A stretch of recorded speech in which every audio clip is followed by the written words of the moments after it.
Tom, one of my favorite things about doing this show, 100% Authentic Manga Podcast, please subscribe, is I'm given the opportunity or the urge, actually, to get stuff that's on the reading list and that's been on the reading list for a really long time. Actually just be like, let's just cut the crap and actually read it so we can talk about it on the show and have a little bit of discussion. And something that's been on my reading list for a really long time is Astra Lost in Space. Now, let me just, before we just dive in or get into anything, do you know what this is? Do you know anything about it? All I know is, when I hear this, and I'm in a Barnes and Noble, all I know is there's a pink-haired girl who's posed in such a way, one of those like ergonomically impossible ways, showing. I know she's all fucking bent over. I know the exact pose. So that, to be honest, like, that can be a turnoff for me of like, how serious is this? So I'm actually curious because I think I've heard nothing but good things about this one, but now I'll know for sure because I trust your taste, you implicitly when it comes to this. Oh, well, thanks. Yes. I'm glad I'm a tastemaker for manga. That is, to me, Astra Lost in Space. All that shows up is, which, congrats, the cover art worked because it did emboss in my brain this pink girl who is perfectly bent to show off the full features of the story and plot of the manga. Oh, totally. So Astra Lost. Should be. Is there a word? Is there a vocab word for that, like, pose? I don't know. There probably has to be. We'll find in one. Japanese. Maybe next week I'll do some research, and next week I'll see if there's like a manga term for it, because it's too common to not be like a codified industry thing. So I'll start with the reason why I read Astra Lost in Space and why I wanted to read it and why I was on the reading list, because it is the previous story. The previous serialized story of the mangaka Kenta Shinohara, who you might know through Sket Dance, but who I know through Witch Watch, which is a currently running series in Shonen Jump, and in fact will be his final series before he ends up retiring from manga. Oh, so he's been at it. He's a vet. He's a long-term vet. He's been around since like one shots. His first one shot I think was from 2004. So he's been around for over 20 years. And Astra Lost in Space is a series that he did for Shonen Jump Plus back in, I think he ran it from like 2018 to 2020. It's 49 chapters, so it's a shorter story than what we've typically talked about, and it's done. It's finished. It's complete, beginning, middle, and end. Unlike, I feel like a lot of the stuff we've talked about either for arc reviews or, stuff like that. This is actually a finished, story that I've read to completion. And why I wanted to read it is because I am a huge Witch Watch fan. I love Witch Watch. It's in my top 5 favorite currently running series in Shonen Jump. It's probably in my top 10 favorite manga series. And I think he's a fantastic writer. I think he has a great ability to wield comedy in a really great way and really funny author, really funny artist, but also is able to take the comedic elements of his story and either turn it into something a little more serious or have the comedy be a foreshadowing to a bigger revelation later on. So I've always liked this story, and I've always wanted to read Sket Dance too, but that's a series that went on for like 7 years or so. So it's a bit of a bigger read. So Astra Lost in Space, only 49 chapters. I've eyed it for a long time. Yeah, nothing. Oh my God. For me, for a One Piece caught upper like myself, that's like 1/20th. That's 1/22nd of One Piece. And Astra Lost in Space, before we begin into it, I want to mention that it is actually the 2019 winner of the Manga Taisho Award, which, if you're not aware, the Manga Taisho is an award that's given out every year for series that are less than 8 volumes in circulation. It started in 2008 as a way to get eyes on new manga and new manga series. Tom, let me just tell you some of the other winners of the Manga Taisho. We are recording this on Oscars night. So yeah. I'm in award season mood. Tell me what the legacy of this award is, because I'm just gonna blast off. There's so many awards that are opaque to me about manga. So this is helpful to know. Yeah, the so company. let me just list off the company that this is in, and I'm just going to go off the ones that I recognize. 2009, Chihara Furu, Okay. a rom-com series. 2011, March Comes In Like a Lion. These are two. These are 2012, two like board or trading card game series. Chirafudu and March Comes In Like a Lion. That's funny. 2012's winner, Silver Spoon, by Hiromi okay. Arakawa. Her follow-up to Now that Fullmetal is a Alchemist. longer than a volume manga, so this is not. So it doesn't have to be completed. So yes. So at the time when of the it award. won the award, it was like less than 8 volumes in circulation. So, but does it need to be done? And then it does not need to be done. No, it does not need to be done. 2016, Golden Kamui. 2018, Beastars. 2019, of course, Astra Lost in Space. And then after it, 2020, Blue Period. 2021, Frieren. 2022, The Darwin Incident, which just is getting an anime adaptation this season. And the most recent winner, if anyone was curious, 2025, Alice Dokomademo. The author doesn't have a Wikipedia page, so it might not be translated yet. So it's in company with some pretty great series. This is pretty good. Yeah. It's not like my eyebrows aren't singed from that list, but very respectable for sure. Those are manga that you recognize, the names. Yeah, the names of they've gotten adaptations, and it is it's some high caliber shit. Yeah. So it was the 2019 winner, and I wanted to read it because I'm a big fan of the author. So Astra Lost in Space, honestly, the plot conceit pretty simple. Aries Spring, the titular pink-haired main character who's on the cover, who's bent over crazy in the super sexy spacesuit, is going to planet camp for her school. Is going to planet camp for her school. Planet camp is a thing that happens every year, every season. She, in the first chapter, she comes across someone who's a lot older than her, who's like, oh, I remember when I went to planet camp. This is a long established thing. And basically what it is, it's you and a group of other students who you're not familiar with from other classes, come together for 5 days on a sort of a stranded island style planet where you just kind of have to figure something out. You got to do it objective. And it's this just, it's a fun fucking outdoor ed activity. Do you guys have outdoor ed in Florida? That might be that might just be a Midwest thing. Yeah, of course. High school?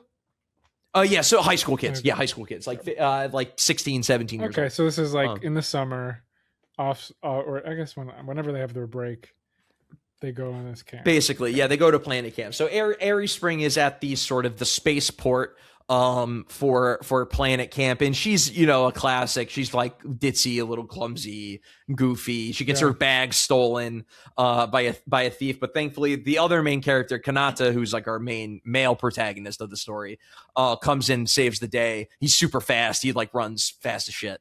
Catches up to the we find out why later on. Catches up to the thief, gets her bag back, and then she's kind of introduced to the rest of the group that she's a part of. And basically it's her and 8 others. 7 other people are her age or in her class, and then there's a younger child about like 10 years old, and apparently part of their planet camp objective is to sort of teach this 10-year-old something or help her learn something during the trip or whatever. So they get on a air. So of course this takes place in 2063 or whatever. So it's the future. Space travel's a thing, and they go to planets all the time. So they get on a space. That's so ship soon. It's like in 40 years. Yeah. When it was written, it was written like 50 years later. That's one of my favorite things is you read like a sci-fi manga from like 1975, and it's like they literally like they don't even get past 2000. They don't even get to 2000. It's like 1994. It's like I love the random year pull. So 2063. Okay. 2063. They meet everyone gets together. They get sent to planet camp. The planet is planet Mikpa. It's just camp rearranged. Okay. And shortly after arriving, the ship that dropped them off leaves, and it's just the 9 of them there. Shortly on the way to the place where they're going to be staying for the 5 days, the little residency they're going to be staying in.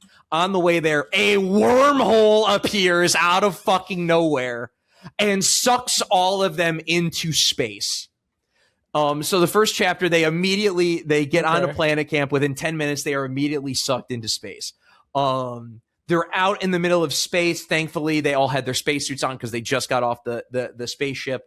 They're floating around. They manage to, while they're floating in the depths of space, they see an aircraft or a space shuttle just kind of sitting there. So they use the remaining amount of their oxygen to thrust over there. Pretty intense first chapter.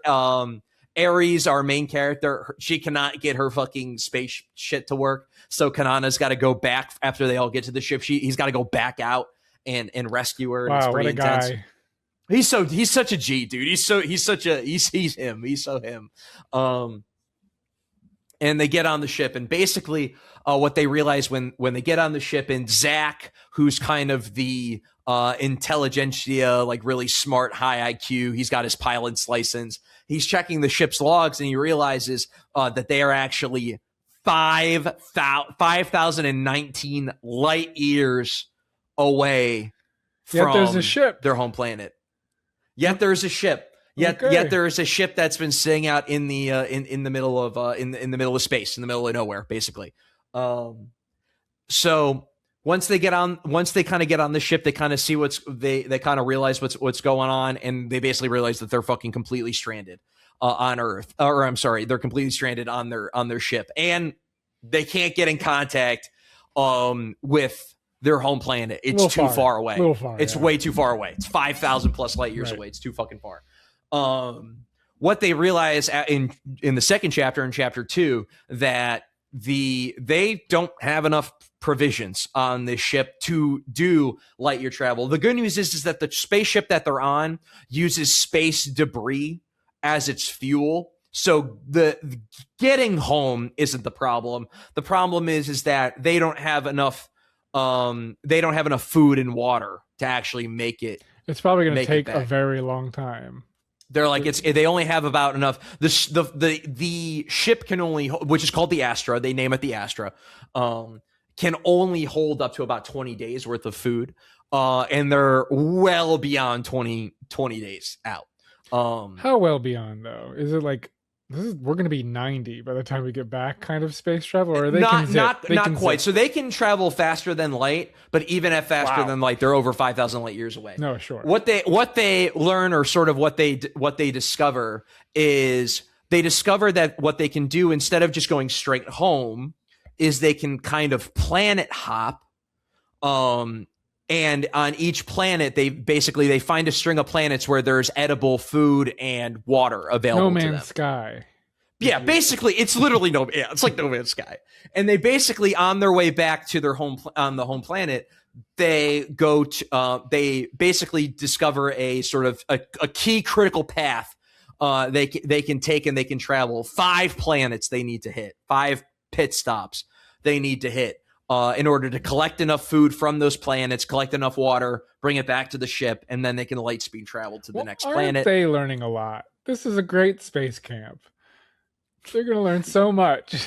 Yeah, and so basically by chapter 2, we get our goal. We have 5 planets that we need to get to, get enough food and water, and then make our way back to our home planet so we can, move on with our lives. This is very clean. This premise, like, this is a guy who knows, like, what's up on how to very create much a shonen, like, structure, and, like, we got a compelling hook, chapter 1, and then we have a chapter 2, game plan, propulsion, let's go. And I'll say there's like the scope's kind of restrained. True, and it's very true. When I went online and I read that it was Jump Plus, because when I first read it, I thought it ran in the actual magazine. It did not. It was purely digital on Jump Plus. And by chapter 2, you totally see that, because it's very clear. Hey, we're going to 5 fucking planets before we go home, and then when we're home, we're home. the story's done. The story's fucking over. Yeah, it's very Pikmin. Like, where with exactly, yeah, where with other shonen series, yeah, there's this like One Piece or whatever. Let's use One Piece, a great example. Yeah, we're trying to get to the final island. We're trying to get the One Piece, but on the way there, we can hit however many islands Oda wants us to hit before we get there. Yeah. It's designed to go on forever. Shonen storytelling is theoretically designed to go on forever. The illusion of change, as it's discussed by some mangaka. This is not that type of story. By chapter 2, it's pretty clear. No, if we get to these five planets, we're gonna get home. Might as well be islands. 5 planets. Do they have a log pose? Yeah, they have their ship's navigational system. Yes. And as we as they're going on to the, planet to planet, we sort of learn about the other 7 characters on the ship. We get their personalities. Each of them is kind of good and has their own special traits, and they're kind of good at their own thing. And we learn more about them as the ship goes on and as the ship is traveling.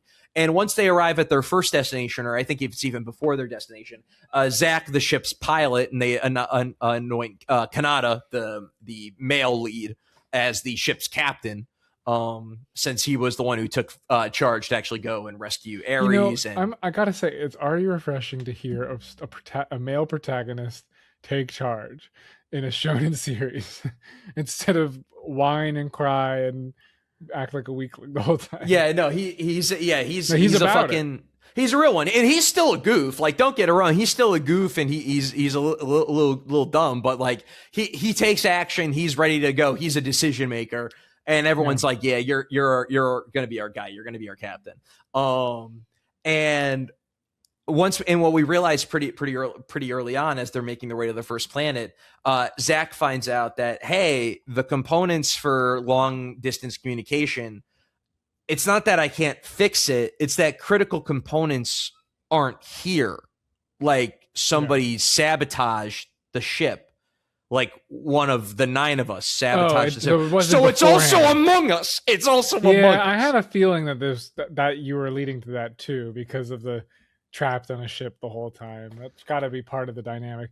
Okay, so the ship was relatively intact prior to them arriving. Yes, it's relatively intact, a little low on food and preservatives, but it's their home. It's the Astra, which is the name of the ship, is their home. It comes from a line, a plaque that's on the ship. It says like "Ad Astra Perspe." It's basically through hardship. Hardship through the stars or something like that. So some shit. Or through hardship via the stars or something like that. So it's a mix of true survival story, like, hey, we got to find food, we got to find water, we got to deal with all this shit in a survival setting, but it's set in space. And so as they're going from planet to planet, they come across like new challenges. We learn more about the characters that are on the ship. You go really attached to him. Shinohara is like a phenomenal character writer. He's really great at getting you to like relate to and get really invested in the characters that he writes about. So when moments of seriousness like flare up, you get really invested because you don't want anything bad to happen to these characters.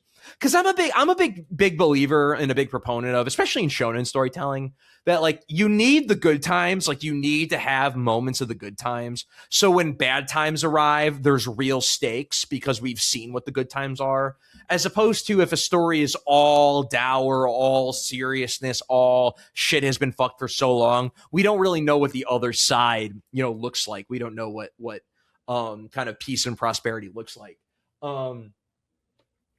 As this story goes, Tom, what starts as a sort of fun, pretty lighthearted, funny adventure story, pretty quickly, about halfway through, devolves into a plot with some pretty wild and crazy revelations that I will not spoil for anyone who's listening. The point of this is for you to read this shit. Should you read Astra Lost in Space? Yes, you should read Astra Lost in Space.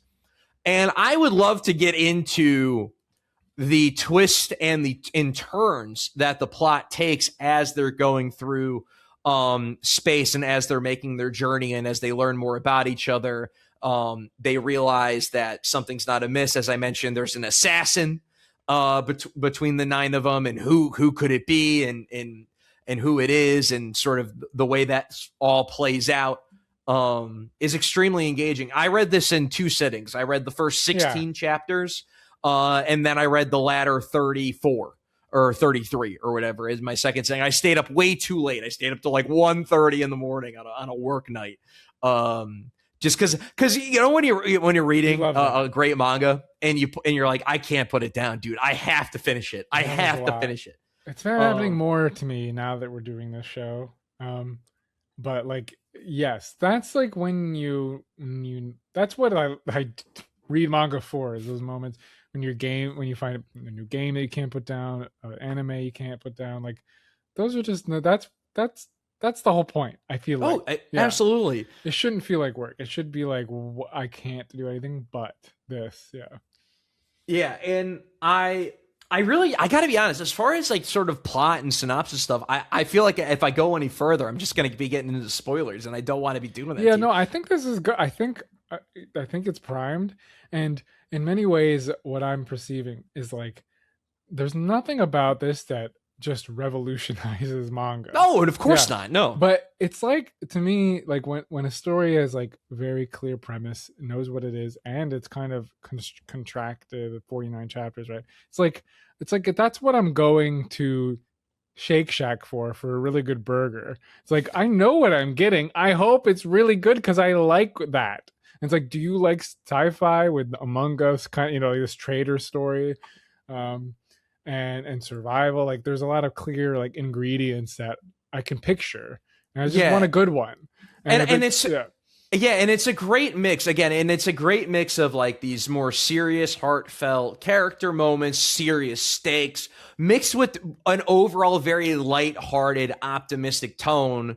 But what I appreciate about the story is that optimistic, lighthearted tone also is relevant to the context of the story, because the only I feel confident saying this, the only reason these characters are able to get from planet to planet is because they're so overtly optimistic and lighthearted about the whole situation. Summer camp. It's just a space camp. Exactly. Like, despite the horrible situation they're in, they're still treating it like, like it's camp in a sense. I find the characters extremely compelling. I find the story, I was like, there were probably 3 or 4 moments during the story I was like, what the actual shit? And this is how I felt reading Mad, because it's very similar to the like a little bit sci-fi and like survival. Mm-hmm. Of just like, oh, we're doing this now. Yes, and now that like almost is like getting a speed boost, and like I'm reading 10 more chapters right off this twist. Like, I got the wind in my sails. Like, yeah, and the last thing I want to say too, about before we kind of wrap up this segment and before I challenge you all to read Astra Lost in Space, is everything in the story has a meaningful answer. So, like, for example, earlier you're like, oh, there's just a fucking spaceship sitting out in the middle of nowhere. There is a meaningful answer and explanation provided. And that goes for everything that happens in these 49 chapters is meaningfully answered. Nothing's left on the cutting room floor. There are no unanswered questions that are presented in the main narrative.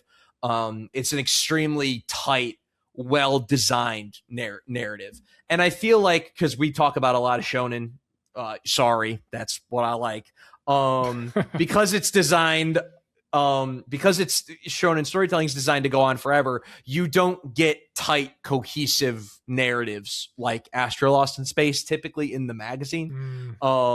Which is why I wanted to put it on people's radars and recommend it, because, hey, if you're someone who's like really itching for just a full story and a full narrative, you can get it. It's 5, I believe it's only 5 or 6 volumes long. To read it, I think it comes out to 5. So if you wanted to own the whole series physically, you can definitely do that. The art's great. Shinohara is a great artist. And I can't recommend it enough. I seriously, please read it. And if you've read it, I want to hear your thoughts in the comments below. Tom, any last second things or questions you got about it to maybe convince the listeners to go read it? I know. I will say it's not just shonen that wants their mangas to go forever. Any manga in a magazine, any manga published in a magazine. Yeah. It's, Yona the Dawn's still trucking at 40 plus volumes, whatever. So, it's rare you see one that's intended to always be short. I like that. So that's my favorite thing about it. I don't even start collecting manga really if it's more than 8 volumes. It's like I can't do that.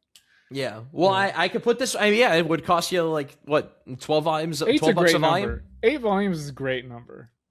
Yeah, for the Manga Tai Show, yeah, I agree, because that's stuff that's still early in circulation is still even maybe if it's from a magazine still trying to prove itself.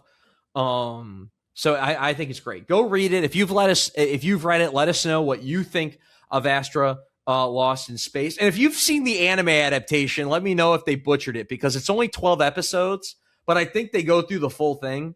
And I don't know how you cut 49 chapters into 12. Because again, Tom, everything is relevant. Everything that happens matters or is foreshadowing to something later. So I'm gonna actually watch this adaptation. Crazy. But I'm gonna watch this adaptation, but because I want to check it out. But definitely read it. Anyway, stay authentic.